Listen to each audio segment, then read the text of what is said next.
Então, pessoal, mais uma vez, boa noite a todos. Sejam muito bem-vindos ao nosso Café Elétrico, na quinta edição, que abordará sobre a criação de micro e pequenas indústrias.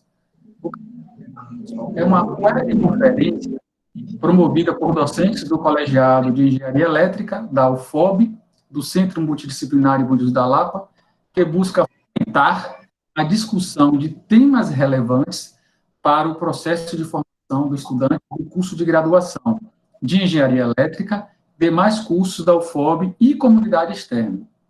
Então, pontualmente, queremos agradecer toda a comunidade da UFOB que se faz presente e também a comunidade externa, representada por instituições públicas e privadas do país. Lembre-se, o registro da sua participação, ou da sua presença, será realizado através de um link que nós vamos disponibilizar no chat a todo momento. Então, fiquem atentos. Por favor, pedimos que mantenham seus microfones desligados, a webcam também, para poder contribuir com a melhor conexão, né? E todas as dúvidas, contribuições, deverão ser apresentadas no chat. Ele vai conduzir da maneira que for mais adequada, se ele pretende responder as dúvidas ou as contribuições no final, ou então ao longo da sua apresentação. Então, esse direcionamento será feito por ele. Muito importante também que vocês façam as perguntas no chat, se tiverem alguma dúvida de imediato, porque a equipe organizadora ela vai ficar atenta e vai organizar a ordem. Então, no nosso encontro de hoje, e infelizmente estamos no nosso último encontro do Café Elétrico, na edição 5, né? Foi maravilhosa. Nós tivemos a oportunidade de ter pessoas experientes compartilhando, dividindo o seu conhecimento e idealizando também possibilidades, né? E hoje nós temos um estudo de caso da Lemavos, e contamos com a participação, ficamos muito felizes, do professor doutor Diego Lemos Ferreira, poderá apresentar melhor a respeito da sua formação e atuação. Diego, mais uma vez, muito obrigado, meu amigo, por você ter aceito o nosso convite. Sinta-se à vontade, a casa é sua, e pode conduzir da melhor maneira. Fique à vontade. Ok, já atrapalhei aqui essa padronização, né, que eu vi que eu atropelei as coisas. Mas, enfim. Então, eu gostaria novamente de agradecer, né, a Léo e a todo mundo que está aí assistindo a palestra enfim, compartilhando esse momento com a gente, né, compartilhando as nossas vidas. É sempre muito bom participar da parte acadêmica e estar contribuindo com o conhecimento, porque o conhecimento que vem da academia para a indústria é fundamental para o desenvolvimento, tá? Assim, fiquem à vontade para me interromper e fazer a pergunta, porque eu prefiro que faça a pergunta aos poucos do que deixar tudo para o final, até por causa do contexto mesmo. Conforme eu tinha falado no início, eu organizei essa palestra hoje. Primeiro a gente vai abordar um pouco a parte teórica, histórica da empresa, e eu vou abordar algumas coisas também, né, algumas coisas que Léo me sinalizou como demanda que vocês têm. E aí, na sequência, a gente vai fazer uma visita virtual aqui à fábrica. Estou aqui na fábrica, né? Então, vocês estão vendo essa área industrial aqui, tomada industrial, exatamente por causa disso, do lado de cá. A câmera inverte. Então, vocês estão vendo aqui tomada industrial exatamente por causa disso, tá? Aí eu vou falar um pouco a respeito disso também. Então, vamos lá. Deixa eu começar aqui com a apresentação. Deixa eu compartilhar aqui.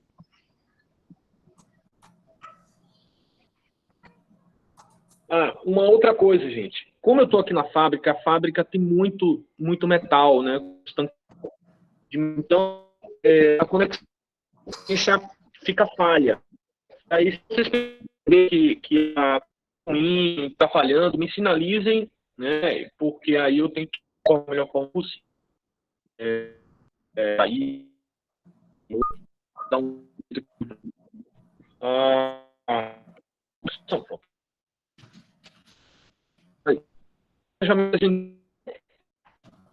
eu vou agora falar mais uma parte mais teórica. Então, o tema da palestra é criação de mecanismos, né, especificamente de indústria, porque detalhes, na verdade, dentro das indústrias, porque a minha experiência é onde eu estou atuando hoje, que eu vou conseguir falar com mais propriedade, tá? Vamos lá. Então, primeira coisa, uma parte teórica, né, que é burocrática, que é como obter um CNPJ. Né? Então, realmente hoje, né, que a Brisa, né, hoje, as coisas mudaram bastante, então você consegue abrir o CNPJ todo online, via Receita Federal ou via sites, né? Aí, nesse sentido, né, que é importante abrir o CNPJ, porque o CNPJ é online, muito fácil de abrir, pelo menos para MEI, né? O mais importante é você escolher a forma de tributação, tá? Gente, quando a gente fala de tributação aqui no Brasil, isso é importante porque a tributação no Brasil é pesada, é muito alta. Toda vez que eu escuto alguém falar de aumento de carga tributária, criação de novos impostos, venda dessa nova CPMF, eu me arrepio, porque esse aumento de tributo, criação de novos tributos, tem que reduzir a tributação, obviamente que mantém uns altos, né? O meu caso mesmo, bebida alcoólica tem que ter uma tributação alta, por característica dela.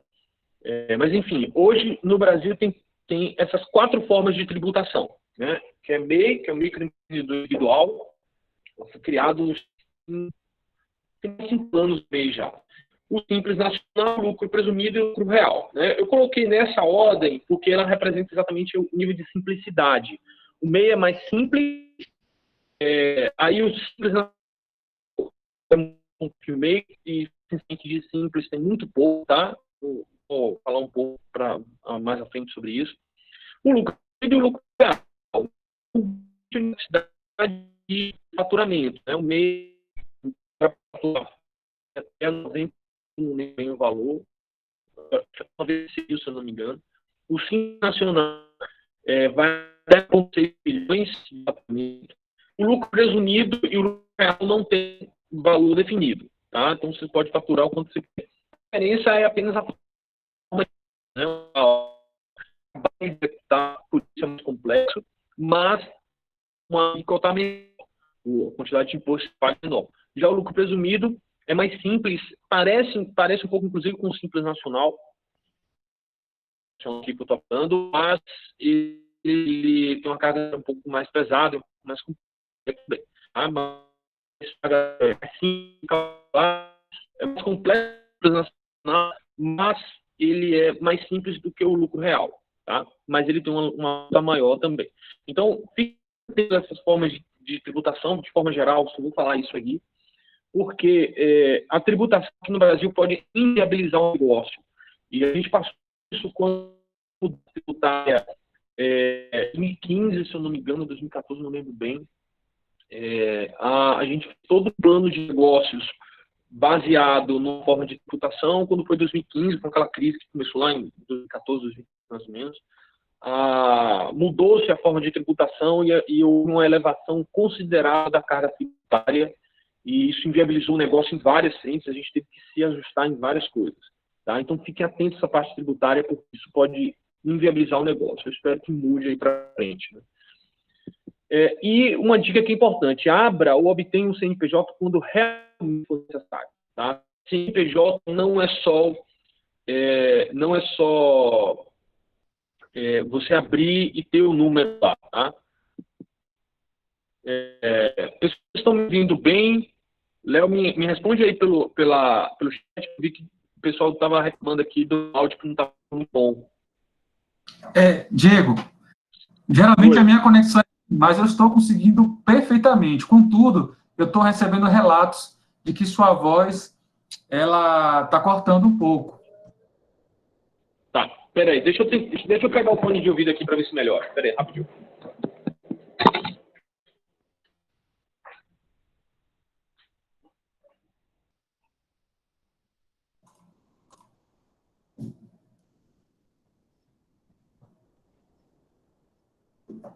Bom, pessoal, então, devido a uma falha de conexão do professor Diego, ele foi verificar e foi providenciar também um fone de ouvido. E só reforçando, o professor Diego, ele está apresentando agora a parte burocrática e a implementação da empresa. O professor retornou. Pronto, voltei aqui.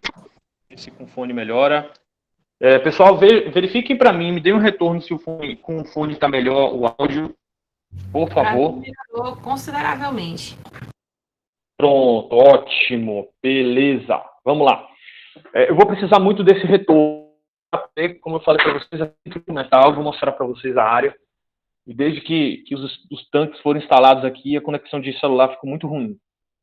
Vamos lá. Então, como eu estava falando, abram o CNPJ somente quando for realmente necessário. Porque ter um CNPJ significa ter algumas responsabilidades e você pode estar preparado. Mesmo eu, com formação em administração, eu tenho um contador e procuro um contador para resolver essas coisas, porque é muito complexo, é muito trabalhoso. Só para vocês terem uma ideia, inclusive tem um capítulo que a gente publicou sobre isso, em um estudo, inclusive internacional. Aqui no Brasil, gasta em torno de 2 horas por ano para calcular o tributo. Não é para pagar o tributo, é para calcular o tributo. A média mundial é de 600 horas. Só para vocês terem uma ideia. Ou seja, uma pessoa trabalhando no escritório vai gastar quase metade do ano só calculando o tributo, tá? Só para calcular. Isso gera muita ineficiência. Além de uma série de outras obrigações que a empresa tem. Então, de preferência, se for abra o MEI, né, que é o microempreendedor individual. Isso aqui é o site. Eu mandei a apresentação do Léo, vai compartilhar com vocês aí. Abra o MEI. Se a atividade não for compatível com o MEI, você abre o Simples. Se não for compatível, aí eu digo a vocês, infelizmente, vocês vão cair no lucro presumido ou lucro real, que é bastante complexo, tá? Se vocês não forem abrir MEI, né, se forem abrir Simples Nacional e lucro real, procure um contador, porque mesmo Simples Nacional, não é simples, ele tem uma série de obrigações acessórias que, se você não ficar atento, você pode tomar uma multa pesada, tá? Que é exatamente o que eu agora. O tributo, de fato, acessórias. As acessórias é fazer transmissão de documentos fiscais, redes fiscais, uma série de outras coisas que você tem que fazer, né? E o contador é responsável por isso. Ok? Então, fique atento a isso aí. Eu não vou muito nisso porque encontro muita informação na internet. Uma outra coisa que o Léo falou também é a respeito de público-alvo, né? Como é que a gente trabalha com público-alvo. Então, uma coisa que eu digo sempre, né, que a gente escuta com frequência aí, tenha claro qual o público que deseja atender, né? Você tem que ter claro. E algumas coisas ajudam, né? Qual o problema pretende resolver? Onde irá vender esse produto? Essas duas perguntas ajudam bastante. No entanto, um pouco alto, não é algo fácil de executar. E até hoje a gente ainda tem, inclusive recentemente esse ano, a gente começou a ter mais clareza do nosso público, né? A gente tinha posicionado o nosso e-commerce, a gente tem 2 marcas de. A gente tem uma marca Braseiro, que é onde você tem um site, e uma marca Cacimba, que é um produto mais barato, para públicos distintos. Só que mesmo a gente sabendo do ponto de vista financeiro qual que ela está alocada, né, qual que ela atende, ainda assim, por exemplo, eu pego o Braseiro, eu quero saber quais detalhes desse público brasileiro, e esses detalhes a gente vai construindo com o tempo. Então, a primeira coisa que você tem que ter em mente é que definição de público não é algo que você escreve no computador, no papel e está definido. É uma coisa que você constrói. E você pode até idealizar, quando você vai ter que fazer ajustes. Seja ajuste simplesmente da sua concepção de quem é o seu público, tá? Porque o seu público, você pode criar produto para um público e teve um outro público que foi atendido e você não esperava, e você vai ter que ajustar o seu pensamento a respeito disso, ou ajustar o seu produto. Você criou um produto para aquele público, não resolveu, você vai lá e ajusta aquele produto para atender um novo público. Tá? Então, é algo bem dinâmico. Não pensem em empresa, amigo. É muito diferente do posicionamento científico.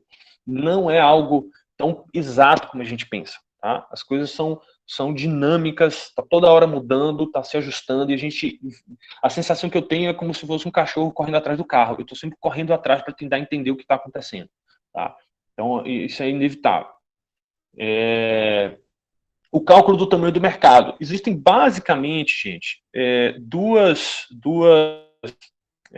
formas de análise, né? Uma forma indireta por meio de análise de dados secundários, né? Você vai definir, por exemplo, os títulos de produtos, faturamento total do mercado local, nacional, mundial, os concorrentes e os seus produtos que vai concorrer com você, e o perfil socioeconômico das pessoas que compram, né? Obviamente que se você for trabalhar com uma venda para a empresa, né, no jargão aí de startup B2B, né, uma empresa vendendo para a empresa, você não vai ter um perfil só, você vai ter que ter uma caracterização da empresa, né? Nesse sentido, a gente atua basicamente em dois mercados, né, que a gente chama de B2B, que é a gente vende para a empresa, para as empresas, B2B2C, que a gente para distribuidor, para vender para tudo, e a gente tem a venda com o final, né? A gente B2C, que a gente vende direto para o consumidor final. Essa última venda, a gente só tem duas formas, que é ou via pelo site, ou via site, que a gente vende direto para o consumidor, ou via aqui em Bela Vista, lá em Salvador. São as duas formas que a gente atende o público direto. São as únicas duas formas. Então, essa forma de canal de distribuição, inclusive, a gente vai construindo também com o tempo. Não foi algo que apareceu e o negócio foi colocando. A gente foi colocando, testando, entendendo e ajustando o mercado. E mesmo esses pontos de venda a gente foi ajustando. Então, a respeito disso, as associações setoriais, de bebidas alcoólicas, de caixinha e vários outros setores aí que fornecem dados a respeito, a própria CNI, né, a Confederação Nacional fornece. Aí os clássicos, né, IPGE, IPA-Data e vários outros bancos internacionais também dados bem interessantes a respeito disso, e que você pode utilizar, tá? E uma outra forma, uma outra análise que a gente chama de BNAP, que é o seguinte, eu fiz, foi o que a gente fez, também o que a gente fez. A gente primeiro calculou qual o mercado de dados secundários, que é dados secundários, então a gente viu os cálculos, a perfil e vários, a gente como que seria. Feito isso, a gente começou a operar. A gente vai operar, tem uma outra análise que a gente faz, que é o bottom-up, que é eu estou vendendo em qual região? Estou vendendo na região, sei lá, na região metropolitana de Salvador, tá? Que é basicamente onde a gente atua com mais força hoje. Só tem atuando, tem tal número de vendas. Se eu pegar o tal número de vendas que eu tive naquela região, com a região, né, que são cidades, características socioeconômicas, uma série de outros fatores. Se eu pegar esses dados, né, e falar para as outras regiões, qual o meu público total que eu vou ter de fato, tá? Nesse sentido, a gente construiu esta forma. Eu, infelizmente, não vou para vocês, poder apenas mostrar, porque são dados específicos. Uma hora essa fórmula aparece aí, tá? Mas já cliquei aqui. E a partir desta fórmula, a gente calculou o mercado potencial em cada região. Então, quando a gente está negociando com um distribuidor protegido, que a gente cobra, e a gente está negociando com eles, ou acompanhando o volume de vendas de lá, a gente diz para eles, ó, essa região que você é o de faturamento, como a gente vai para o planejamento para atingir esse faturamento, né? Então, hoje, com a nossa experiência já no mercado, a gente tem uma visão mais clara a partir do bottom-up, que é um dado muito mais preciso do que por meio de análise de dados secundários. A gente tem aí, apareceu agora, a gente tem essa análise por meio dessa fórmula, que aí a gente chega lá e diz, ó, eu tenho tal faturamento, e aí, como é que a gente vai construir? E a gente vai construindo e auxiliando o distribuidor na construção desse faturamento. Então, basicamente, essas duas formas. As duas não são excludentes. Como eu falei para vocês, eu utilizo, nessa análise bottom-up, que é maciça, eu utilizo dados secundários, né? Eu utilizo dados secundários, cruzo com os meus dados, e aí, com isso, eu faço análise do mercado em cada região. Avançando um pouco mais a respeito do financiamento da empresa. Esse é um dos problemas clássicos que os empresários, né, os empresários têm, o desconhecimento sobre as formas de financiamento do negócio. Cara, isso é um problema grave, porque a maioria das pessoas não fazem, por exemplo, que existe uma agência para uma exportação Apex com que um recurso para exportar, ou específicos, né? Então, isso acontece com frequência com o microempresário. O cara vai comprar um equipamento e toma um empréstimo de capital de giro com taxas muito mais altas. Ele não sabe, por exemplo, quais os canais do Banco do Nordeste via BNDES. Então, vou falar rapidamente aqui sobre isso para vocês entenderem. Então, a primeira, né, que a gente de TI, se for uma empresa de inovação, né, como foi o nosso caso, apesar da gente atuar num setor bastante tradicional, bebida alcoólica, ideia já no Egito Antigo, né, foi descoberto, inclusive, há uns 2 anos, uma grande área que era utilizada para produzir peixe no Egito Antigo. Então, é milenar, né? Bebida alcoólica é algo milenar. Então, a primeira etapa é PDI, né? Pesquisa, Desenvolvimento e Inovação, que é a idealização do negócio. A gente passou por essa pesquisa esse período de 2012 a 2015, que foi a fase de PDI, e a gente entrou em operação de fato em 2016. E aí a gente tem basicamente fontes de investimento, né? A Private Equity, por 2 formas, o Pre-Seed e o Seed, que aí a galera que trabalha com esse tipo de financiamento sabe bem. Então, você tem uma ideia fantástica e você apresenta para um fundo de investimento, Private Equity, e aí, a partir disso, ele vai lá e bota dinheiro no seu negócio, né?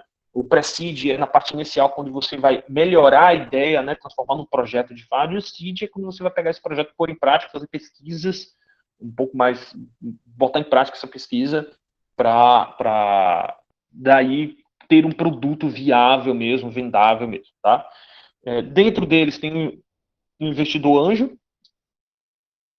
basicamente uma pessoa física que bota dinheiro no seu negócio porque acredita em você, acredita os recursos próprios, o próprio empresário vai botar dinheiro, dizendo, ó, eu desconheço uma empresa que criar empresa, o cara coloca algum dinheiro, tá? Então, os recursos próprio empresário é bastante comum. E inovação, né? Os editais de pesquisa. Aí eu vou abordar um pouco mais eles. Tá. Bom, Léo tá me falando aqui que a voz voltou a cortar. Como é que tá agora? Eu acho que eu vou diminuir um pouco o meu balanço aqui para ver se estabiliza. Na verdade, quando você parou agora para poder testar, sua voz ficou perfeita. Ok. Então, vou tentar segurar lá. Então, é o seguinte. Então, a gente tem essas 3 linhas, né? E os editais públicos bastante, porque a gente tem recursos não reembolsáveis, né? Recursos públicos não reembolsáveis, que permite o início do processo, a pesquisa e desenvolvimento dessa fase inicial, tá? A gente trabalhou bastante com esse recurso, a gente chegou a captar em torno de quase R$900 mil em pesquisa e desenvolvimento via esses editais. A gente de 2 projetos já está para finalizar, o outro oportunidade de carreira e esses editais ajudam bastante. Passando por essa fase, você entra na fase de produção, que novamente o Private Equity entra de novo, né? Agora, já existe, já tem um parque industrial, tem um parque industrial projetado, e aí o Private Equity com o Venture Capital entra exatamente na novamente e os cenários, né? Eu falei para vocês aqui, dois importantes, a microempresa, o BNS e o outros bancos públicos, como o Banco do Brasil e a Caixa Econômica, tem algumas linhas também. Não é tão comum, mas tem. Tá? Lembrando, gente, que essas 2 etapas aqui, apesar de eu ter separado, né, de PDI com a produção, elas não são a gente fala de etapistas, né? Você termina uma etapa para depois começar outra. As 2 acontecem simultaneamente. É o que acontece hoje conosco, né? Então, se a gente pega a nossa até 2000 e só PDI, né? Só pesquisa e desenvolvimento.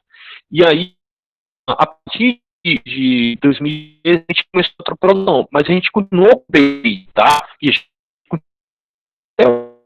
E aí, tem uma de opção de muito mais passada a produção do que PDI rodando, mas a minha energia é produzir, vender, entregar. Produzir, vender, entregar, tá? Então, esse é o foco que a gente tem. A gente vai parar. Então, é um processo de renovação constante, porque o mercado está renovando constantemente, e se a gente parar, a gente fica para trás. Vamos lá. E aí, como eu falei para vocês no início, né, agora sim, a minha carreira profissional, né, começa a se confundir com a empresa. Então, estão ali no meio da minha vida pessoal, né, da vida profissional e a minha carreira profissional, e do outro lado, os 3. Antes de 2010, não nem abordar isso aqui. Samia está me falando aí que está cortando bastante. Melhorou agora? Pessoal, por favor.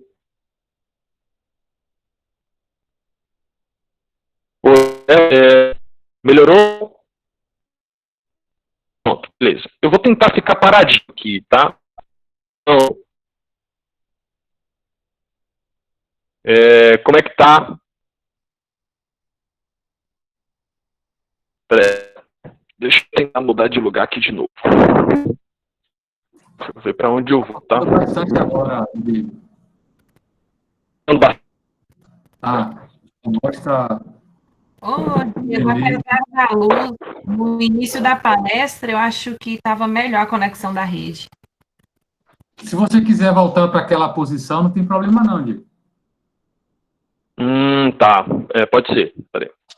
Se for confortável para você, ainda te dou uma sugestão. Deixa eu virar aqui de novo. Deixa eu virar aqui.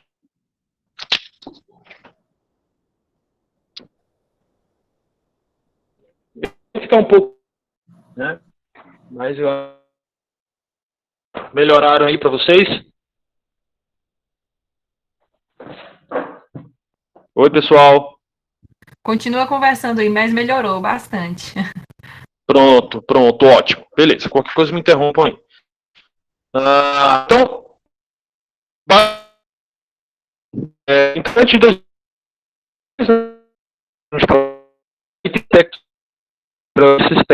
que envolve o pessoal.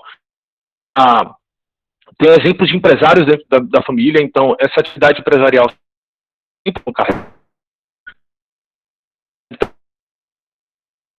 fábrica e derivado de milho, então empacotando, brincando de empacotar, brincando em cima do depósito lá, então a gente via a linha de produção, isso inevitavelmente marca a vida da gente, né? E a produção de licores na família tem décadas de existência. A gente tem uma data específica, certamente há 50 anos que a família fez licor, né? Não uma pessoa, mas vários, ou um ou outro, enfim. Então, essa atividade enfim, comum, né? Então, dito isso acaba de falar meu pensamento a respeito do negócio, né?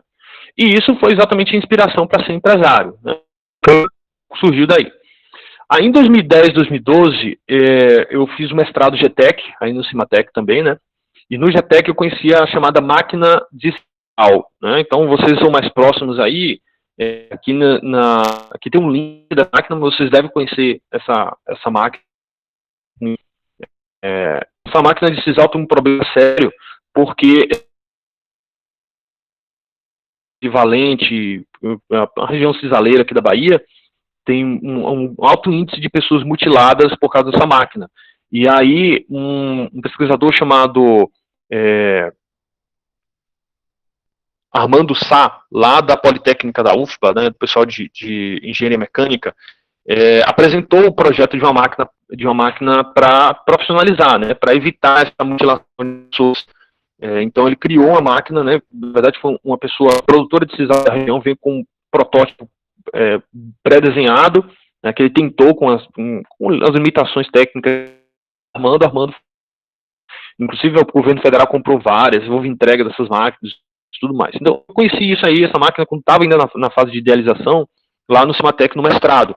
E isso me inspirou, porque eu percebi o quanto de tecnologia existe na Bahia, no Brasil, de atividades tradicionais nossas, né, do nosso dia a dia, que está no nosso entorno e que carece de aplicação tecnológica, né? O sisal é apenas um exemplo dele.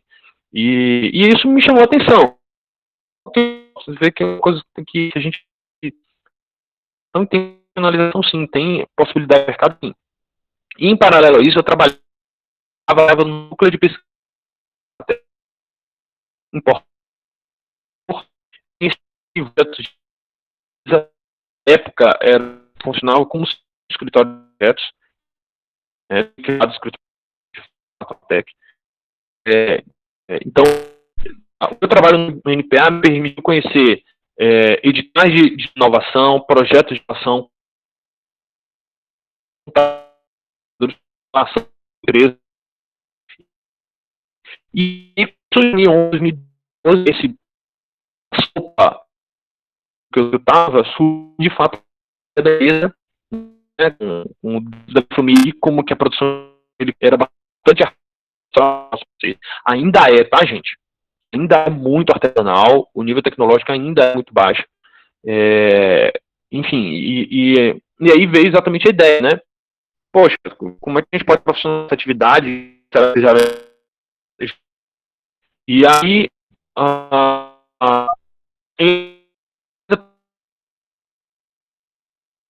integração em 2011, e eu meti um projeto, nós, uma equipe, na verdade, que trabalhou no projeto, subimos um projeto, eu lembro que eu terminei em julho, esse projeto, e a gente, no fim de 2011, esse projeto foi aprovado, foi 2011, meu Deus, não, foi o início de 2012, não lembro a data, foi de 2011, o projeto foi aprovado, todo o processo de profissionalização da produção. A produção de licor, ela passa por uma situação em que ela, do recôncavo, né, ela passa por uma situação que ela precisa realmente se profissionalizar. Não dá para manter as pragas por uma questão de risco de saúde pública. E ela precisa, enfim, já submeter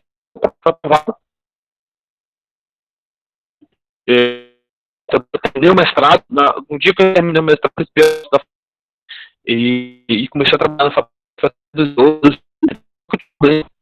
quando eu trabalhava no FAPESB. E aí você trabalhar de 8 da manhã às 18, de noite ter aula, né? E ainda ter que tocar no projeto iniciado pela FAPESB. É impossível. Assim, cara, eu trabalhava de domingo a domingo, de manhã, de tarde, de noite, dormindo, né? Andava de moto porque se andasse de carro era impossível, né? E nessa época, eu estava muito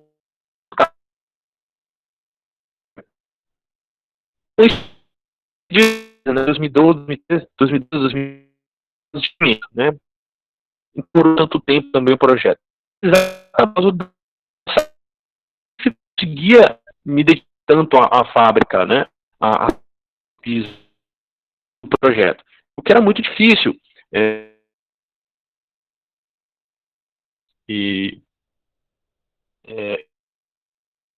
Do IBAN. Aí vão fazer de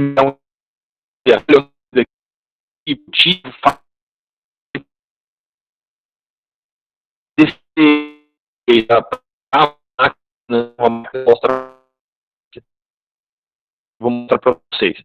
É muito difícil, né? Então,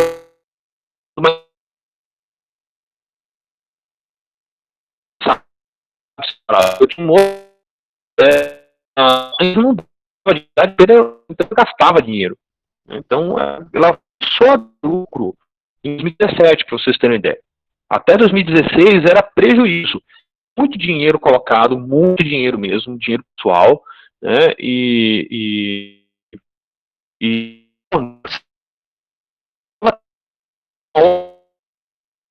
As dificuldades com se criar uma microempresa. Ela demora o resultado. Se der resultado, tá? A maioria das empresas tinha anual de fechar negócio. É com isso. O comum é você abrir, né? E eu costumo dizer que eu gosto de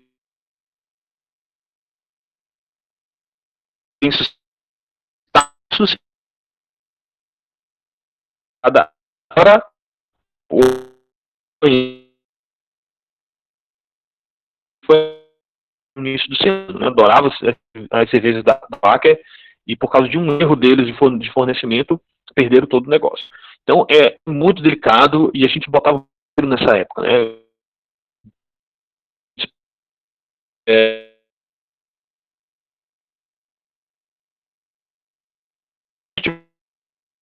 Que eu tenha tempo durante o dia que gera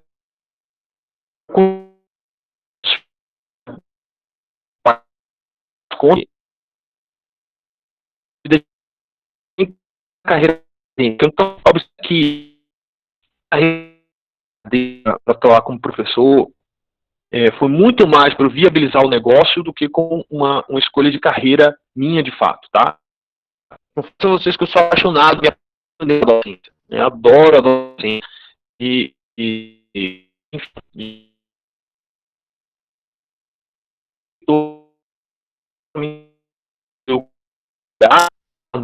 na verdade eu trabalhava de manhã e tinha tardes livres que me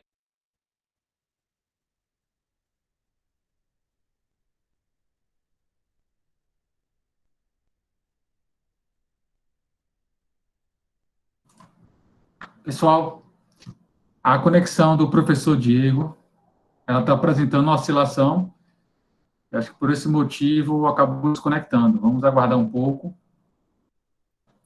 Para quem chegou depois, o professor Diego ele está na fábrica. Ele informou que existem diversos equipamentos que apresentam ruídos, e por isso ele fica com falha na conexão de internet.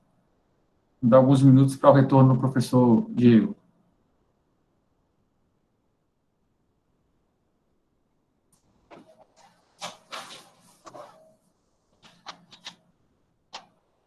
O professor ainda não retornou. Para quem chegou depois ou não conseguiu acompanhar, o professor está fazendo uma relação da vida pessoal com o surgimento da empresa. Ele colocou um ponto importante, que até 2016 não tinha lucro, era só investimento e gasto, e ele ia continuar justamente com essa explicação. O professor Diego retornou, pessoal.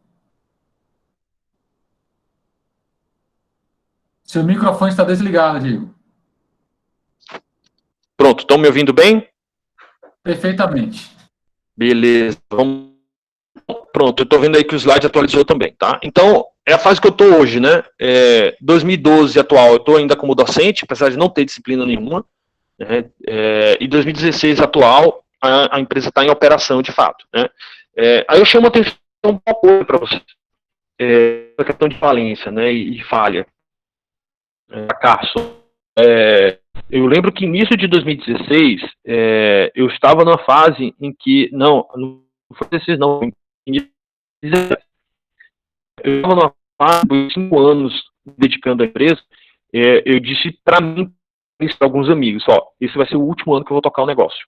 Porque eu cheguei num limite que eu não sei até que ponto a minha insistência nesse negócio é de fato persistência, né, resiliência, ou, como se diz no popular, o ditado popular, né, quem insiste no erro é burrice, né? Então até que ponto é persistência ou é burrice minha?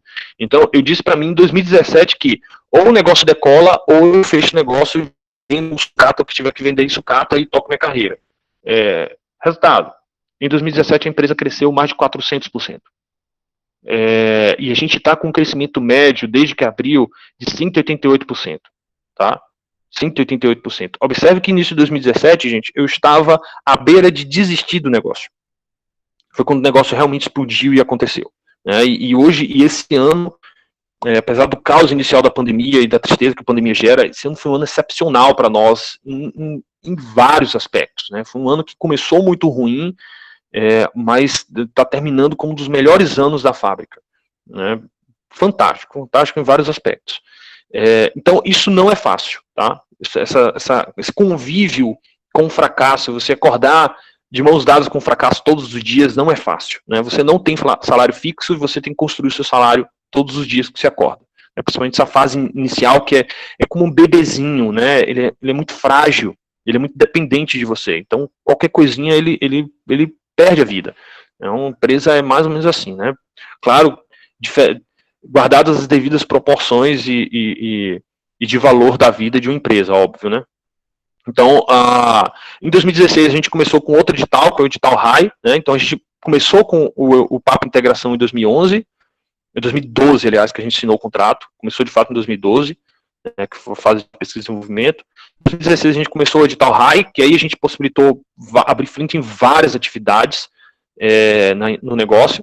Aprovamos o edital universal também, não lembro se foi em 2016 ou 2017, não lembro bem, mas entramos com o edital universal também, a faixa C, que é um projeto que ele está terminando por agora, e o projeto que hoje, né, os dois projetos que estão ocorrendo em paralelo, o universal, que já está em fase final, e um projeto do edital 12 de 2020 do CNPq, que a gente fez uma parceria com a Federal do Sul da Bahia, exatamente para resolver alguns problemas que nós temos aqui internamente. E falando nisso, né, como eu prometi a vocês no início, a gente está hoje, a UFSB está hoje com seleção de doutorandos aberta, né, para o programa de biosistemas lá, né, para a área biológica. E esse edital, uma das bolsas desse edital é uma parceria da Lemavos com a FSB, uma bolsa de doutor. A gente, além da bolsa de doutorado, a gente vai ter também mais 2 bolsas de iniciação tecnológica vinculadas a essa bolsa, né, para tocar o projeto, e além disso, taxa de bancada também, tá? Então, por favor, os interessados, divulguem aí, a gente está em busca de uma pessoa para tocar esse projeto nosso em parceria com a FSB, ok? Então, o link está aqui, né, o Léo vai compartilhar com vocês aí, então o link está aí, e aí vocês podem ter acesso e conferir esse edital, tá bom? Deixa eu ver aqui, pronto. E aí, o crescimento médio, como eu falei para vocês, né, foi de 188%, né?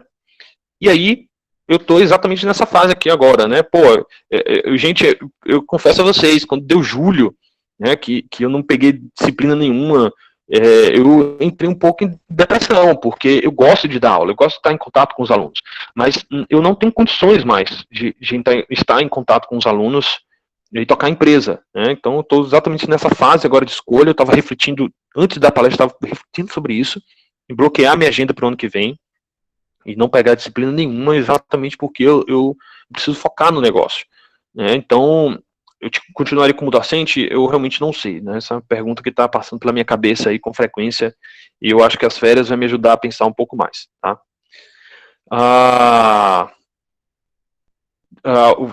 Eu estava começando a ler aqui o chat, mas interrompeu na hora, tá? Deixa eu ver aqui.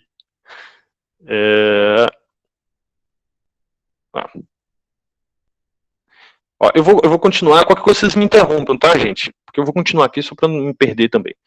Bom, então, essa é a dificuldade, tá? Então, basicamente isso aí. Então, e aí eu vou falar um pouco de contexto, né, a respeito da inovação. Quando a gente fala de inovação e criação de empresa, uma coisa que é importante, gente, que você, às vezes, por exemplo, eu já escutei, né, inclusive de pessoas capacitadas, dizendo de criar o novo Vale do Silício na Bahia. Cara, Vale do Silício fica nos Estados Unidos, esqueça isso.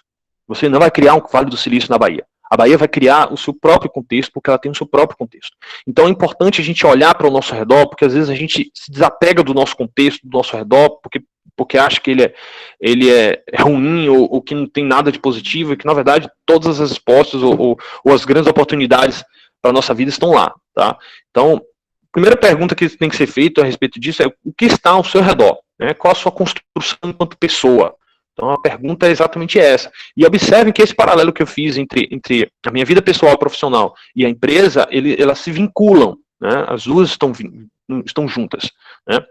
E aí, nesse sentido, observe que tem alguns detalhes. Por exemplo, quando eu criei quando a gente lançou esse licor recentemente, né, o Coffee Cream, que é o licor de café com doce de leite, a característica dele, primeiro, ele tem um apego emocional para mim muito grande, porque, como eu falei para vocês, eu fui criado brincando numa indústria de torrefação de café. Então, o café para mim tem uma questão emocional e infantil, né, das épocas que eu era criança brincando na fábrica do meu avô e do próprio meu avô também. Então, quando eu criei esse café, esse licor, né, uma das coisas que a gente considerou é exatamente essa herança de lembranças. E uma outra coisa, né? Por exemplo, qual o meu perfil de café que eu gosto? Né? O meu perfil de café com Diego é um café com mais leite e pouco café. Essa é uma característica minha. Se a discussão se é melhor ou pior, aí fica a critério de cada um, mas esse é o tipo de café que eu gosto, né? Eu gosto de um bom café com leite e um pouquinho só de açúcar. Então, quando a gente idealizou esse Coffee Cream, exatamente o meu gosto. Né? Então, se tem outros licores de café igual no mercado, eu também não queria lançar mais um licor de café, porque licor de café é o que mais tem no mercado. Né? Então, eu quero lançar um licor que reflita um pouco essa característica, que remeta à minha infância, que remeta às minhas características. Né? E isso acaba interferindo interferindo positivamente ou negativamente no negócio. Né? Mas o bom, pelo menos, é que esse Coffee Cream está tendo um sucesso muito bom nas vendas. A gente já está entrando no terceiro lote de produção já, e cada lote que passa a gente produz um pouco mais, e tem vendido bem. O outro licor, né, que tem características da minha infância, é o licor de genipapo. Né, eu cresci brincando São João e catando genipapo na roça, e subindo em pé de genipapo, derrubando genipapo, além do meu contexto de ser do recôncavo da Bahia, né, e o rótulo desse licor remete exatamente isso. O samba foi criado aqui no recôncavo da Bahia, né, o samba de roda, que foi base para o samba de fato. E aí a gente faz, inclusive, uma homenagem a essa esplêndida criação que foi o samba, né, e tudo que o samba representa para nós aqui na Bahia, né, no Brasil e para o mundo, inclusive. Né. Então, a gente de papo também, né, então, mas os licores de papo, o teor maior, mais alto de álcool, um teor mais alto de açúcar, eu gosto de licor assim. Eu gosto de licor que um teor alcoólico que se assemelha muito mais a vinho, né? Então essa é uma característica dos nossos licores, o teor alcoólico é muito mais semelhante a vinho, e um teor de açúcar mais baixo também, né? Então tem um equilíbrio melhor no produto. E por fim, o licor também que tem um vínculo infantil e da minha infância muito grande, que é o mel de cacau.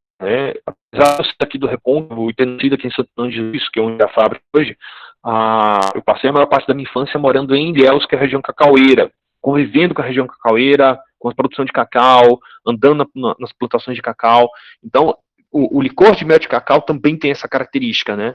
E aí, inclusive, quem é de lá da região lá do cacaueira, né, Ilhéus e Itabuna, e prova esse licor, fala, mas esse licor é muito diferente do que está acostumado. De fato, lá tem um licor de mel de cacau, mas ele difere um pouco do nosso, né? Eu diria consideravelmente do nosso, porque ele se assemelha mais a tons de chocolate, né? Tem tons mais de chocolate. Já o nosso tem tons mais frutados, que se assemelha mais ao mel de cacau. Que, novamente, é a interferência dos nossos desejos, né? Do meu desejo, do meu gosto enquanto pessoa no negócio, tá? Gente, vocês vão conviver com isso o tempo inteiro no seu negócio. Às vezes vocês vão fazer algo inconsciente ou consciente. Às vezes vai ser bom, às vezes vai ser ruim. O que importa é que vocês precisam estar sempre refletindo sobre o que você está fazendo dentro do seu negócio, para daí ajustar o seu negócio e evitar que sua vida pessoal interfira demais, né? Ou pelo menos interfira negativamente no negócio, tá? É importante essa reflexão também. E aí uma outra frase que eu vi, né, no livro Open Innovation, que eu gravei na minha mente para sempre, né? Pick a man of a genius, give him money and let him alone. Ou seja, pegue um homem genial, dê dinheiro a ele e deixe ele trabalhar sozinho, tá? Essa frase é fantástica, né? Não faça isso, tá? Isso é uma frase completamente equivocada e no livro fala exatamente disso. É uma frase completamente equivocada. Hoje você não trabalha mais sozinho. Não tem como trabalhar sozinho, dada a complexidade da ciência. Talvez na época de 100, 150 anos atrás, dava para fazer isso, mas hoje não é mais contexto por causa da complexidade que a ciência tomou, né? Você precisa trabalhar em parceria. Nesse sentido, eu trago para vocês alguns dos parceiros que contribuíram conosco ao longo dessa jornada, né? Então a gente tem o FSB, o UFBA, IFBA, LNF Latino-Americana. Esse parceiro é um parceiraço nosso. Ele é o Flores, o Luiz Flores, é uma pessoa que eu gosto muito, nos ajuda muito. O Senai Cimatec, IESB, FAPESB, CNPq também, né? E outros diversos, né?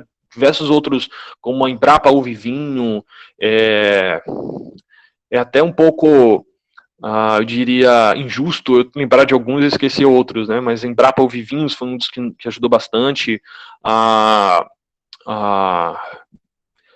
Muitos alunos lá da área 1, que foram meus alunos, ex-orientandos de TCC, só de TCC a gente tem mais de 10 TCCs aqui dentro da fábrica, cada um contribuindo com um bloquinho aqui dentro da fábrica, né? E cada contribuição fantástica também. Alguns se tornaram artigos científicos, outros são estratégicos, a gente mantém sigilo, mas a gente tem uma série de alunos aí que passou pela nossa empresa e que ajudou bastante, e a gente inclusive está para entrar mais um agora, nos próximos meses, né? E, na verdade, mais um como estagiário e mais 3 outros como bolsistas, né, para o edital lá da UFSB. Então, inclusive, para agradecer para essa galera que sempre está me apoiando, tá? A gente tem parceiros lá no Cimatec, o Cimatec mantém as portas abertas para diversos laboratórios nossos lá, deles lá, né? Então a gente contribui com material também, com equipamento, e isso é muito bom, tá? Então, esqueça, se você está criando empresa, mesmo que seja uma empresa que não inove, você não consegue trabalhar sozinho, tá? E aí, nesse sentido, eu trago para vocês exatamente algumas dessas fotos, né? Uma dessas fotos aqui é a prensa antiga de madeira, né? Ainda muito utilizada aqui na região. É a mesma prensa utilizada para prensar mandioca para fazer farinha. E aí o pessoal pegou essa prensa e adaptou pro licor, tá? Então é exatamente essa prensa de madeira aqui. Aqui tem um vídeo, mas vou fazer uma visita técnica virtual aqui. E aí vou ver ao vivo a nova prensa, né, que foi com a equipe lá da UFBA, da Politécnica da UFBA, Armando, e do IFBA também, e o Ebenezer, né, o Benê. Aqui dos tanques, né, então os tanques, a gente tem boa parte dos tonéis de plástico, com aropembas, né, com peneira, com filtragem de pano de algodão, né, então se a família de algum de vocês aí tem produção de licor, sabe o que eu estou falando de filtragem em algodão, pano de algodão. Então, essa filtragem no modelo artesanal, e esses são os nossos tanques. A gente está indo para essa sala na estante, eu vou mostrar para vocês, né? Esse tanque aqui, apesar de ser um mero tanque de aço inox, né, esse aqui do cantinho, esses maiores aqui, na verdade, ele é um projeto de engenharia complexo, que a gente sentou, desenhou, estudou, a gente visitou umas 7 vinícolas diferentes e alambiques diferentes, para entender e ajustar os equipamentos, ajustar o tanque para aquilo que a gente precisa. Então, o tanque foi desenhado para nós, por nós e para nós, né? Então, eu vou falar um pouco deles aqui para vocês na visitazinha que eu vou fazer, tá? E aí, por fim, né, uma outra coisa que Léo falou, da equipe. Na verdade, o que eu diria a vocês é o seguinte, gente, a respeito de equipe. O menor problema é contratar mão de obra. Tá? Para a maioria dos casos, o menor problema de todos é contratar mão de obra, a não ser quando envolva mão de obra qualificada ou especializada. Aí você realmente vai ter um pouco mais de dificuldade. Mas mão de obra, aqui no Brasil, dada os altos índices de desemprego, e aqui na Bahia, que é mais alto ainda, vocês não vão ter muito problema. Mas eu gostaria de dar um conselho para vocês. Né? A maior parte da nossa vida é dedicada ao trabalho. E uma parte, talvez a parte mais prêmio da nossa vida é dedicada ao trabalho. Né? O dia tem 24 horas, dessas 24 horas, 8 mais ou menos a gente passa dormindo, 8 a gente passa trabalhando, e as outras 8 horas a gente tem que se dividir com diversas outras coisas, desde coisas mais simples de necessidades diárias a lazer e outras coisas mais. Então, se a gente não transformar essas 8 horas de trabalho em algo realmente prazeroso, que a gente tem prazer e gosta de fazer, diria que é um desperdício de vida. E nesse sentido, o que você tem que pensar não é você como empresário, porque você como empresário, você pode até estar fazendo algo que lhe agrada muito, tá? Porque você é muito feliz, eu sou muito feliz como empresário, sou muito contente pelo que eu faço. No entanto, o que você tem que refletir o que você está fazendo, qual a sua contribuição de alegria e felicidade para as pessoas que estão com você nesse ambiente empresarial. Tá? E é importante você pensar nisso. Você pensar que a pessoa está passando uma parte considerável da vida dela na sua empresa e você tem que fazer da vida dela daquele ambiente um local bacana. Tá? E aí, nesse sentido, eu, inclusive, escutei de uma funcionária recentemente, né, que trabalhava com a gente, dando diárias, né, e ela falou essa semana que não conseguiria mais porque conseguiu um outro emprego. E ela falou para mim, ela chegava e disse, pô, Diego, eu tô indo para aí para me divertir, para relaxar, né, porque eu chego aí, eu consigo relaxar, eu consigo descontrair, e é bacana trabalhar isso. E isso me alegra muito, né, porque é isso que eu tento buscar, não é só para mim, é para as pessoas que estão aqui comigo também, né. Nesse sentido, gente, é importante a gente refletir sobre essa mudança de paradigma, tá? As pessoas com frequência falam assim, pessoas que trabalham para mim, né, como empresário. Esse negócio mudou, né, para pessoas que trabalham comigo. Então, eu deixo de ter empregados e passo a ter parceiros. O olhar é diferente, é consideravelmente diferente, o ponto de vista, inclusive, de respeito. Então, o que eu trago para a reflexão de vocês é exatamente isso aí. Formar equipe, você vai entrar gente, vai sair gente, já entrou e saiu várias pessoas aqui da empresa nesses anos de produção, desde P&D a essa fase de operação, de fato. Mas o que é mais interessante dessas pessoas que trabalharam conosco, né, com a nossa contribuição para ela também. Então, pense nisso. E uma outra coisa que eu falo, né, que é um ambiente agradável, e uma outra coisa que é importante é apoiar a diversidade. Tá? Nós somos carregados de preconceitos, seja de machismo ou homossexualismo, e a gente tem que desconstruir isso, porque a gente pode estar perdendo pessoas geniais simplesmente por causa da cor da pele ou simplesmente por causa de sua opção sexual, tá? Que é uma grande bobagem. Quando a gente abre os olhos e percebe que o que importa é ser feliz, e que o que me faz feliz pode não fazer o outro, a gente começa a deixar de lado essas bobagens individuais nossas e focar na diversidade, abrir a porta para a diversidade. E nesse sentido, do ponto de vista empresarial, é fundamental a diversidade, porque a diversidade vai fazer com que você selecione os talentos que você realmente precisa, tá? Então, abram a mente para vocês para a diversidade, botem os preconceitos de lado e a gente tem que apoiar, de fato, a busca da felicidade. Todas as outras coisas são bobagem. Bom, dito isso, essa parte mais teórica, eu vou sair agora do compartilhamento de tela, tá? Interromper aqui, porque aqui acabou. Nós vamos agora para a nossa visita. Deixa eu só fazer as configurações aqui do celular.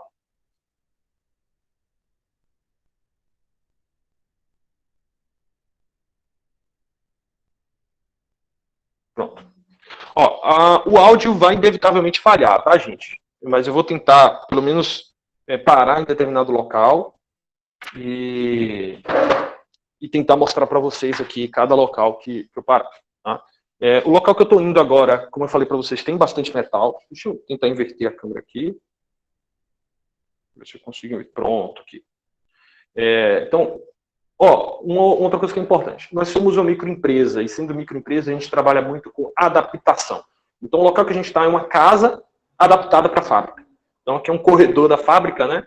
E aí tem uma característica que é importante aqui nossa, os tonéis onde ficam o álcool que a gente utiliza para produção, né? Um fica aqui com um extintorzinho, o outro fica aqui, todos separados por questão de segurança. A gente tem alvará de segurança do Corpo de Bombeiros, já vieram aqui para vistoriar. Essa parte aqui central, né, seria uma sala, né, exatamente onde fica a parte de rotulagem, né, a parte de movimentação também. Ali tem mais um tonel de etanol também separado. E essa aqui é a nossa prensa. Essa prensa aqui é patenteada, foi criada em parceria com UFBA e IFBA. Opa!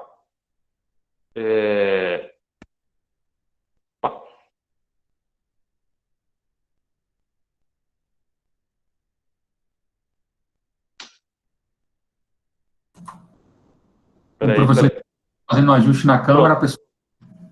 Pronto, agora sim. Então, essa é a prensa que a gente foi desenvolvida em parceria com a UFBA e IFBA, o professor Armando Sá e o professor Ebenezer. Foi o nosso primeiro projeto, um dos resultados do nosso primeiro projeto.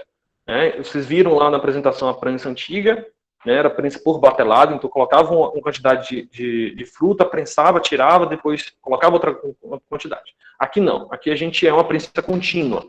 Então a fruta basicamente entra aqui, ela tá faltando uma peça, tá? Deixa eu ver se eu pego a peça aqui, peraí.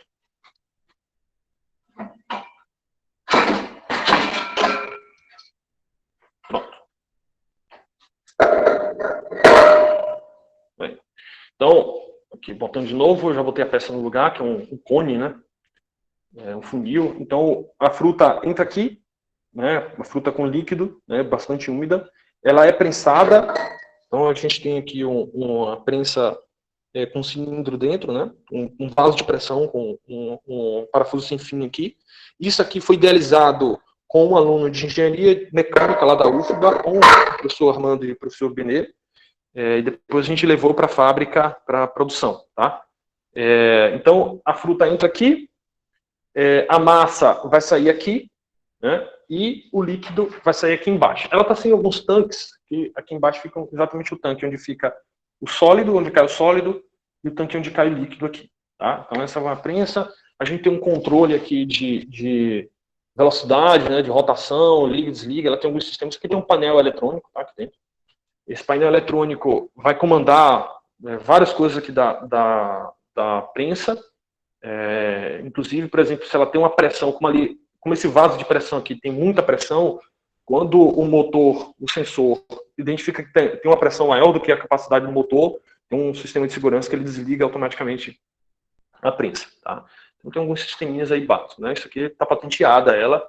E aí a gente entra agora para a área de maceração, que é a área onde ficam as frutas. Se vocês estivessem aqui pessoalmente, vocês estariam vendo, sentindo o cheiro, né? A gente está aqui com alguns licores, o licor de caju, em processo de maceração, esse aqui de tamarindo, né? Esse aqui é genipapo, ele está aqui quase pronto para engarrafar, os dois anteriores estavam ainda em maceração. E esse aqui é um tanque vazio que a gente vai utilizar amanhã no licor de genipapo. Então aqui são os tanques, né? E aqui são os tanques maiores, né? Todos eles estão cheios. Deixa eu botar assim, porque dá para enxergar melhor. Aqui, acho que esse aqui dá para enxergar melhor. Pronto. Aqui são tanques. Desses tanques maiores, são 5 tanques. E esses foram tanques que a gente idealizou, né? Ele tem sistemas próprios, né, adequados para o que a gente precisa efetivamente. Depois que ele passa um tempo aqui em maturação, adquirindo as características que a gente acredita que ele deve receber, aí ele vai para as etapas seguintes, né, que é a parte de filtragem, engarrafamento, rotulagem, etc. Essa é a parte, essa aqui é a engarrafadora, né? Uma engarrafadora por gravidade, né? Então, aqui, deixa eu pegar uma distância aqui. Pronto. Aqui em cima é o tanque, né? A gente coloca o licor lá em cima pronto. Ele passa por uma filtragem, aqui é engarrafado, e aí sim agora está pronto, né? Está pronto, semi-pronto, aliás, porque ele ainda vai receber o vestido dele, que é a rotulagem, tá? Então, basicamente essas etapas. Além disso, a gente tem algumas outras coisas, né, na fábrica, alguns outros equipamentos que ainda estão para serem instalados, né? Vou mostrar aqui outra área. Seguem os padrões aqui exigidos pela vigilância sanitária, etc., né, que é tudo em cima de pallet, vem as garrafas vazias, alguns licores prontos também, né? Isso aqui vão ser engarrafados, vão ser rotulados, aliás, com outros tanques aqui separados também. E além disso, a gente tem algumas outras coisas, que por exemplo, a parte de recuperação dos resíduos, né? Então a gente tem alguns projetos de recuperação de resíduos. Hoje a fábrica gera uma quantidade de lixo que é inferior a uma família de 3 pessoas, porque o lixo é o lixo que a gente não reaproveita, a gente bota na porta. O restante parte a gente reutiliza para algumas outras produções, parte a gente faz a parte de compostagem, que é aqui no fundo da fábrica. Como está de noite, não adianta nem eu ir lá para mostrar. Mas a gente faz a compostagem lá na fábrica, né, lá atrás, e a gente já conseguiu, inclusive, recuperar bastante a terra, né, as terras aqui da área, eram terras de restos de construção e tudo mais, e isso era bastante degradante aqui. A gente está conseguindo recuperar bastante a área da fábrica, né, essa área, que tem uma área verde aqui ao redor. A gente faz entregas de mudas também para a cidade, né, com o nosso compromisso ambiental é bastante forte. Novamente, uma veia infantil, né, desde criança que eu tenho esse contato com a parte do meio ambiente. Então, isso eu levo para a empresa também. Então, a gente faz esses projetos ambientais de doação de mudas, entrega de mudas, recuperação de áreas também, parcerias com prefeituras e tudo mais. Tá? Bom, por enquanto é isso. Eu fico aqui à disposição para perguntas. Eu vi que tem algumas perguntas no chat, mas eu acabei não conseguindo parar para ler. Se eu parasse, eu ia me atrapalhar todo. Eu preferi seguir em diante. Então, eu abro agora para perguntas e, novamente, agradeço a oportunidade, tá bom?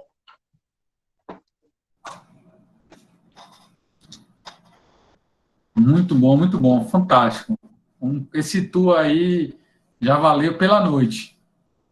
Fantástico. E assim, antes de abrir para as perguntas, tem alguns pontos que eu considero extremamente relevantes, Dieguito. É o seguinte, é um ponto que você fala sobre continuar ou desistir. E é quase que naqueles 5 anos, né?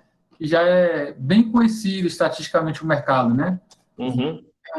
Tem uma tendência a fechar dentro desse período de 5 anos. Né? Isso até é um estudo Sebrae, se não fala a memória. Me corrija, por favor, Dieguito. Não, é isso mesmo. E aí, justamente neste período que você disse, ou continua ou fecha, vamos ver como é que vai ser 2017. E parece que foi meio criptomoedas, né? Você sai do zero e bate 400%, né? Então, fantástico. Acho que é a resposta que você estava pedindo. E aí, continua ou não? E reagir dessa maneira.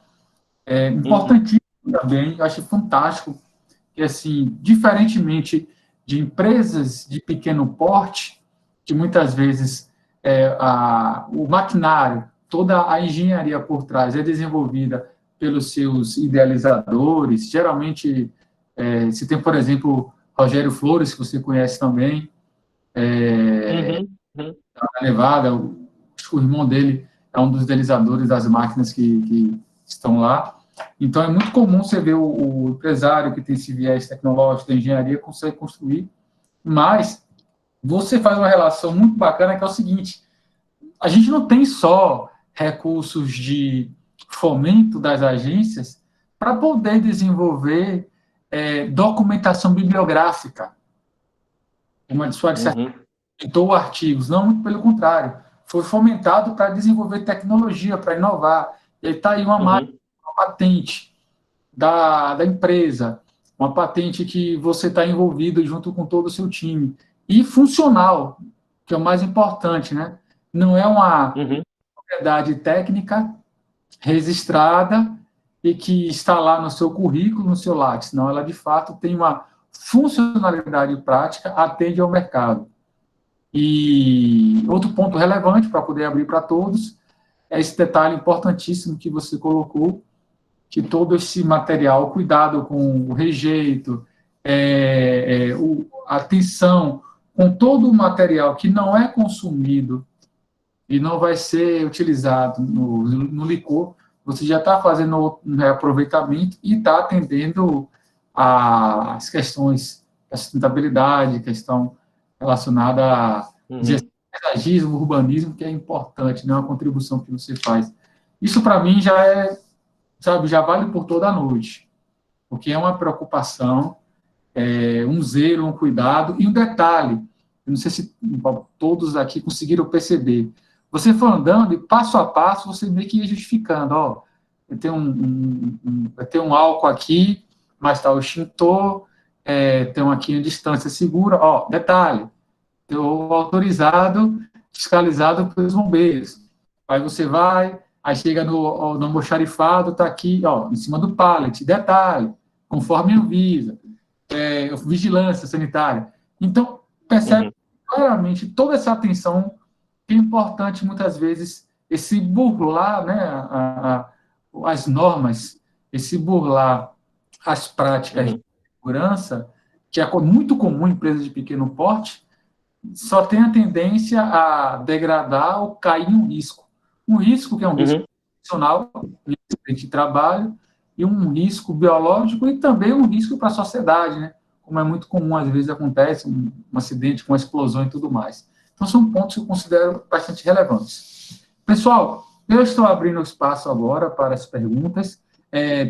Não sei se é uma pergunta ou comentário, vou fazer a leitura aqui, Diego, que é o Getúlio. Como está a sua expansão de mercado? Pergunta.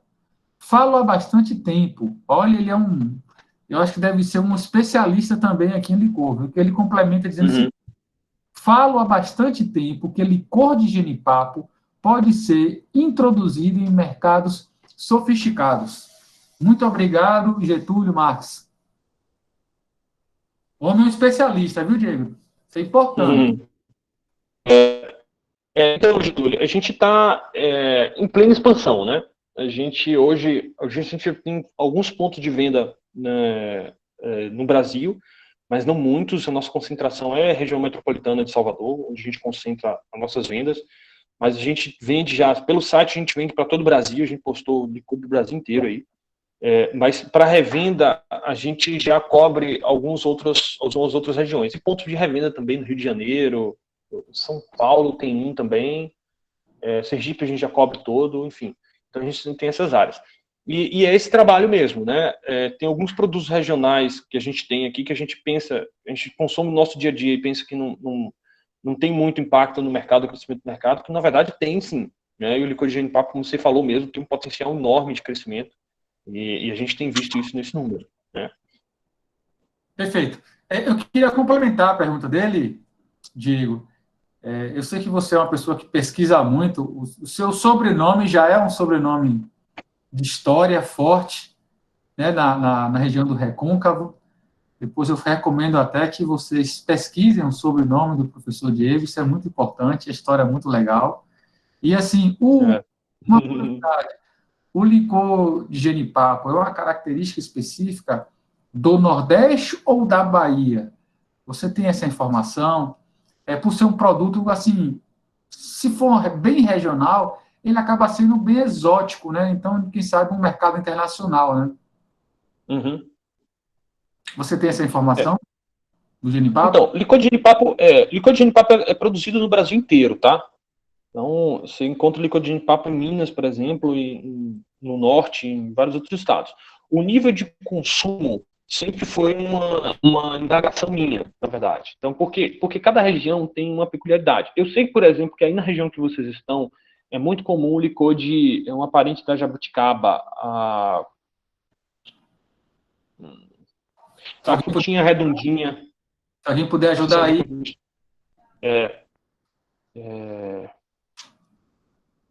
Enfim, eu acho que ao longo aí eu vou lembrar. Pitomba? Oi? Pitomba? Não é a pitomba, não. Enfim, mas é uma fruta bem comum aí de consumo, né? Que, inclusive uma ex-aluna minha até trouxe esse licor para mim, e muito bom.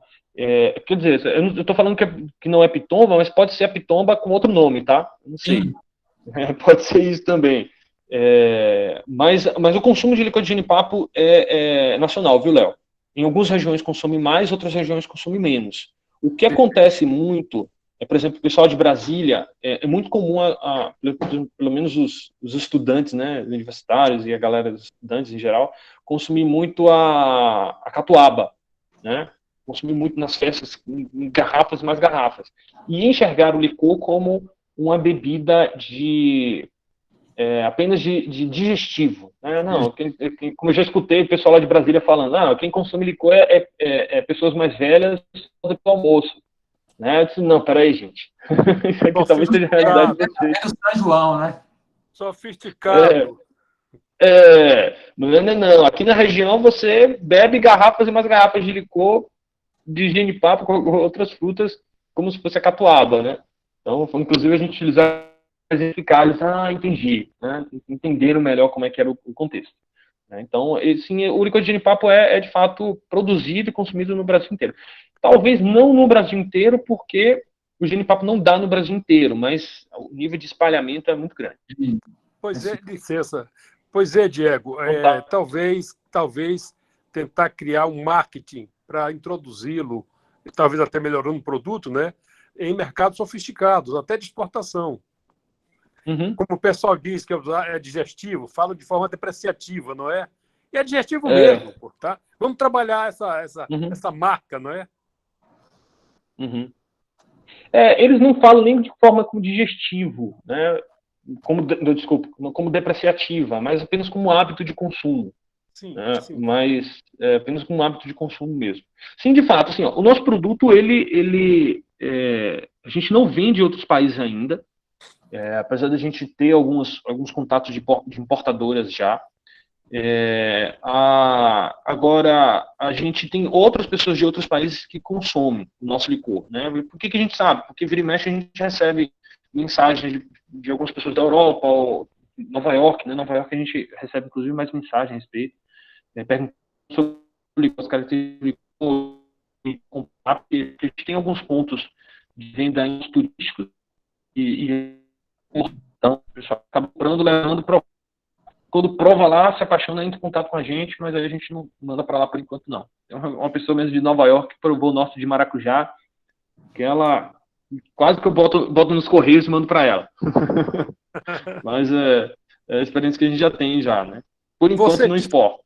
Desculpe, você tem tentado algum apoio ou tem necessitado algum apoio de Sebrae?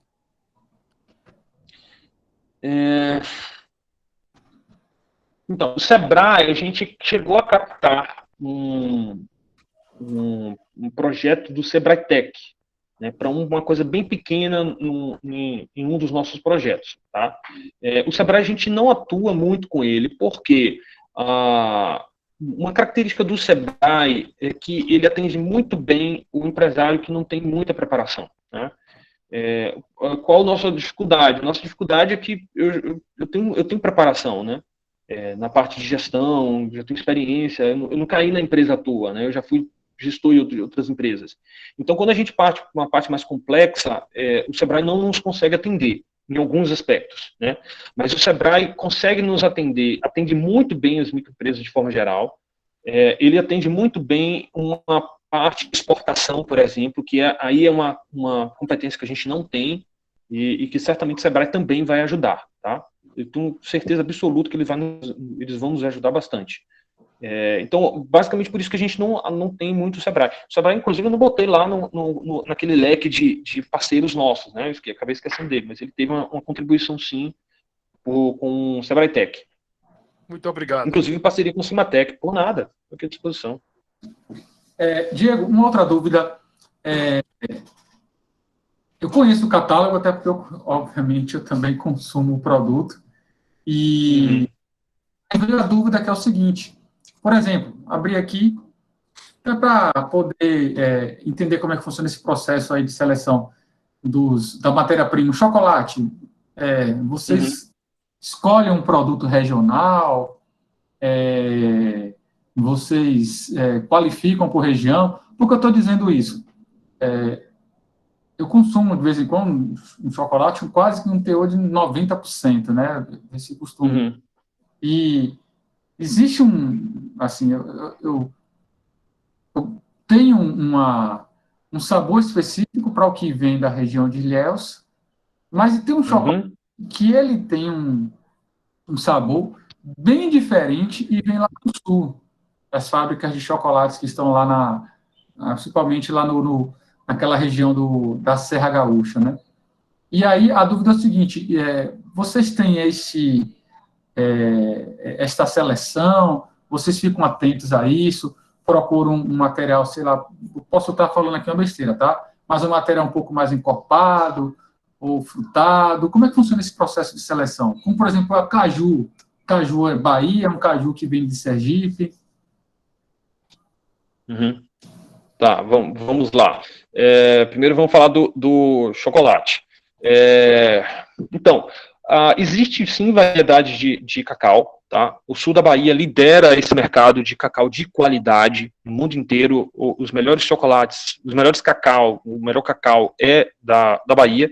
Né? Pouca gente conhece, a galera fala muito do chocolate de Gramado, mas também qual é o problema, né? A Bahia por muitos anos produzia o cacau e aí as grandes fábricas faziam o cacau em pó e o chocolate ali e mandavam para frente. E não tinha fábricas pequenas de chocolate lá na região, né? Agora que está surgindo. Inclusive, nesse sentido, um grande parceiro nosso, que novamente eu esqueci, né? Outro parceiro nosso é a Benevides.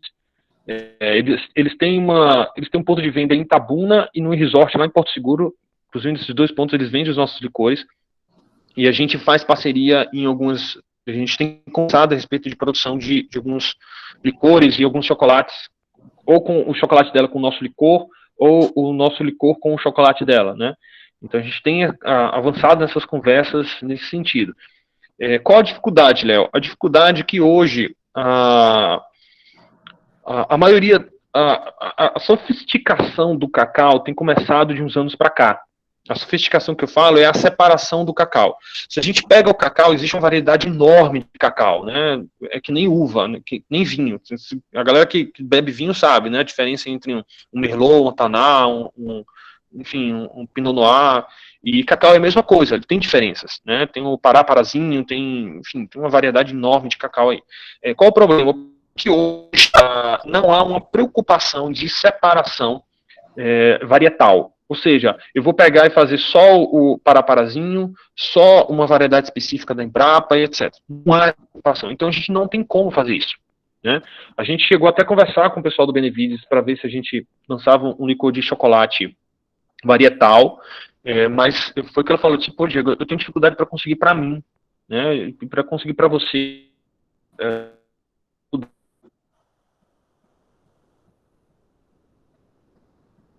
Eu acho que a conexão do professor Diego travou um pouco. Oi. Vamos aguardar. Voltou? Voltou. Pronto.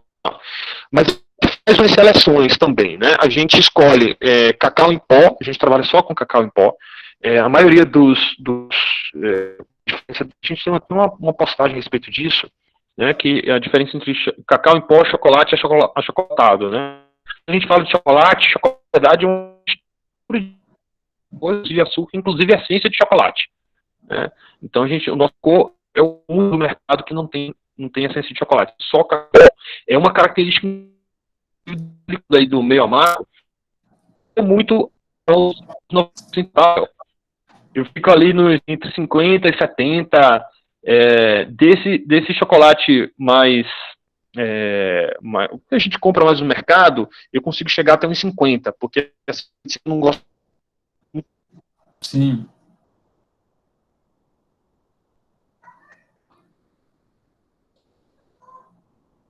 O licor, inclusive, o licor de chocolate, uma característica dele é que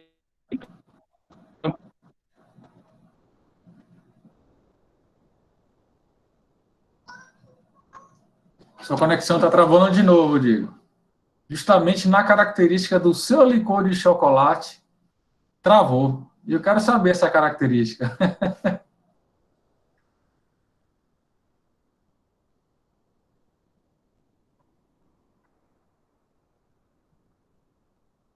Bom, pessoal, a conexão do professor Diego novamente travou. Eu deixo aberto aqui para que vocês possam apresentar suas perguntas no chat. Quando ele retornar, assim eu consigo apresentar. Caso vocês não tenham mais perguntas, aí eu vou conduzir a apresentação para a finalização.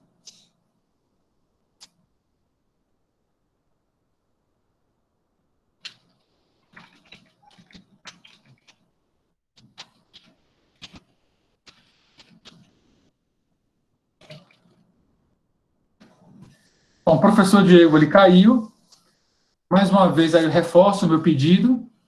Se vocês têm alguma pergunta, algum questionamento sobre qualquer parte da apresentação, a gente teve, infelizmente, algumas falhas de conexão, mas podemos perceber que, ao longo da apresentação, o professor ele teve o cuidado de apresentar como um empresário a parte burocrática que é necessária para a criação da empresa, os gargalos e as parcerias que foram realizadas ao longo dos anos para que ele pudesse justamente possibilitar essa expansão do negócio e fazer o desenvolvimento tecnológico de inovação. Então, ele evidenciou, principalmente as agências de fomento, então ele estava presente em muitos dos editais de apoio à tecnologia e inovação, ele deixou muito claro isso, e também relevante foi o ponto o qual ele colocou sobre a questão atender toda a parte fiscal e todas as normas e regulamentos em relação a não só a abertura, mas manter uma empresa também ativa. A questão da vigilância sanitária, a vistoria do Corpo de Bombeiros, o cuidado, a atenção com os profissionais. Vocês perceberam que todo o local, ele todo higienizado, os espaços estruturados, organizados, setorialmente, percebemos, por exemplo, naquela fase de maturação, todos os espaços muito bem organizados. Fiquei até curioso com aquela parte onde ele tem a máquina que faz o engarrafamento. Ele tem um filtro, né? Parece até um filtro, um típico filtro de água, né? Costumo colocar na cozinha, bem legal. Quer dizer, não sei se realmente tem o mesmo princípio, acredito que sim, mas percebe-se que a tecnologia, ela contribui muito para o processo, a automação, melhorias do processo de fabricação. Então, um produto que largamente é fabricado na região do Nordeste, vamos dizer assim, especificamente, principalmente quando se fala no São João, muitas famílias tradicionalmente produzem um licor, e aí o professor Diego, como empresário, ele pega essa expertise de quase 50 anos, ou um pouco mais, de experiência da família, e constrói essa tradição da fabricação e consumo de licor em um negócio. Vamos aguardar mais um pouco para ver se o professor Diego retorna. Caso contrário, vou enviar uma mensagem e finalizar.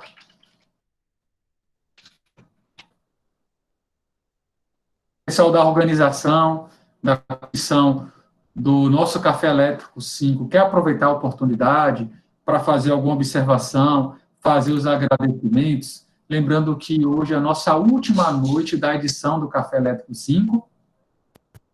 Sim, Leandro, eu quero sim. À vontade, Pro. Pessoal, boa noite. Quero aproveitar deste espaço, né, para agradecer a todos que permaneceram conosco até este momento, dizer da nossa alegria no encerramento de mais uma edição do Café Elétrico, né, dizer que esta foi a nossa última edição de 2020, mas nós já temos planos, planejamento e programação para a nova edição em fevereiro de 2021. Então, queremos já informá-los dessa novidade. Nós pretenderíamos ofertar agora em dezembro, porém, devido a algumas intercorrências, algumas diligências, nós preferimos deixar para fevereiro de 2021, mas desejamos muito contar com a presença de todos vocês. E aí, além dos participantes, eu quero agradecer o professor Antônio Sobrinho, professor Leandro, professora Nútia, professora Stefane, professor Manuel, que juntamente comigo toparam, né, mais um desafio, mais uma empreitada, e quero dizer da minha alegria de poder contar com vocês, de estarmos juntos neste trabalho. Obrigada a todos que estiveram conosco, né? Eu tenho visto aqui pessoas que têm estado conosco desde edições anteriores do Café e que permanecem sempre participando, e dizer que nós esperamos contar com vocês nas próximas edições e para juntos aprendermos e termos novidades como essa de hoje, né? Que nós tivemos a oportunidade até mesmo de fazer uma visita virtual, né? Então as coisas têm mudado bastante, inclusive uma dessas essas visitas técnicas que muitas vezes estavam tão distantes de nós, e hoje nós tivemos essa oportunidade que o professor Diego, né, no momento oportuno, nós poderemos agradecer. Então, obrigada a todos, e deixo aqui minha gratidão a todos que estiveram presentes, que colaboraram, e boa noite a todos. Obrigado, professora. Eu passo a palavra para o professor Sobrinho, a professora Núcia. Fiquem à vontade para fazer os agradecimentos também.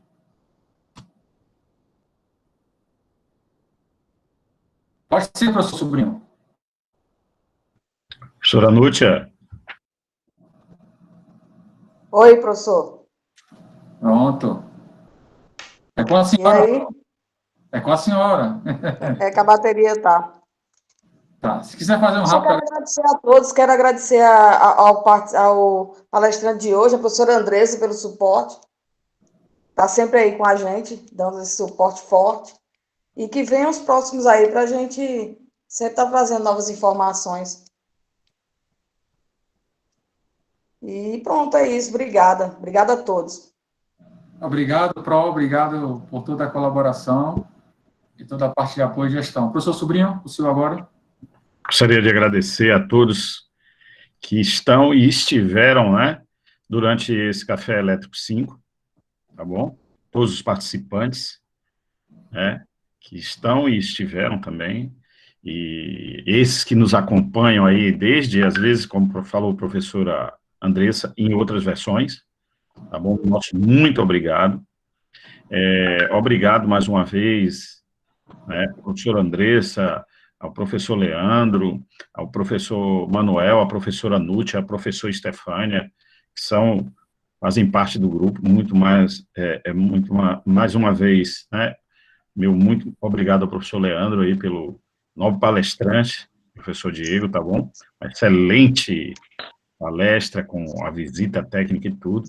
Infelizmente, estamos aí com problemas, né, o que é normal ultimamente, né, professor Leandro? Infelizmente. Normal. Isso. E mais uma vez, o interessante disso tudo, professor Sobrinho, é porque minha bateria vai cair. Interessante disso tudo, é uma nova ideia, né? Que aí a gente tem para fazer agora essas viagens aí com a internet, para fazer essas visitas. Foi bem interessante, né? Sim. Bem interessante a parte da organização de todos. Isso. Então, retorno a palavra ao professor Leandro, mais uma vez, agradecendo sempre a todos vocês. Uma boa noite. Obrigado, professor Sobrinho, para a Núcia. Estava agora enviando uma mensagem aqui para o professor Diego. Ele está tentando restabelecer a conexão, mas ele não está conseguindo, está usando o pacote de dados, mas ele manda um forte abraço a todos, ele agradece o espaço, a oportunidade. E é como a professora Núcia falou, né, o professor Sobrinho, na hora de fazer só um gancho, a gente percebe que todos os encontros, a gente consegue ter uma grande teia de aranha, né? Engraçado, eu botei um efeito aqui dos Vingadores, e até minhas mãos estão com efeito, né? E só para distrair um pouco. E com isso... Excelente. A utilização da máquina, que é um produto genuinamente da fábrica do professor Diego, a gente percebe, por exemplo, quando ele fala sobre o processo de descarte, mas não somente a prensa. E aí eu lembrei de uma das palestras, foi observado sobre as frutas de Búzios da Lapa, que poderiam sofrer exatamente esse processo de prensa, essa compactação, para reduzir o custo logístico, para poder fazer essa distribuição na região de Feira ou na região metropolitana de Salvador, ou também ser encaminhada para outras regiões. Então, todos aqueles que tiveram a oportunidade de participar de todos os encontros, conseguem perceber que há este link, esta relação, e a todo momento, todas as palestras, é possível perceber possibilidades de negócio e relações que podem ser criadas. Isso foi um dos pontos principais. E esta edição, para finalizar minha fala, ela veio de uma forma muito assim, oportuna, porque nós estamos numa situação de estado de pandemia, onde muitos negócios, infelizmente, estão fechando por falta de consumidores. É difícil manter uma empresa aberta, ainda mais com baixo consumo. Possivelmente nas pequenas cidades, no interior, acho que nem tanto, eu também não posso afirmar, mas pela minha experiência em andar com grandes centros, o professor Sobrinho também está aqui presente, a Pronute e a professora Andressa, todos sabem que as cidades com a população bem diversificada, Salvador, Conquista e tantas outras, você percebe o baque, né? Você percebe o impacto que a pandemia gera. Então, um Café Elétrico 5, que tem um viés para apresentar para vocês a possibilidade de abrir novos negócios em empresas de pequeno porte, que são muito mais saudáveis para você idealizar, estruturar e pedir um apoio, só vem acrescentar. É uma oportunidade, inclusive, para que os alunos que têm uma proposta, uma tendência empreendedora, aceitem esta oportunidade e deslumbrem ideias, que com certeza muitas das que foram apresentadas aqui podem ser aplicadas e executadas nas suas cidades, região Búzios da Lapa e todas as cidades aí do Oeste, para quem realmente tem esse acesso a essa oportunidade e tem essa predisposição também ao empreendedorismo. Então, pessoal, eu vou finalizar. Mais uma vez, muito obrigado, boa noite a todos. Espero vocês no nosso Café Elétrico 6 em 2021. Por favor, cuidem-se. Espero que vocês passem este momento de finalização do ano com muitas alegrias, muita paz e principalmente saúde com seus familiares. E um forte abraço a todos, uma boa noite e meu agradecimento em nome da comissão. Muito obrigado.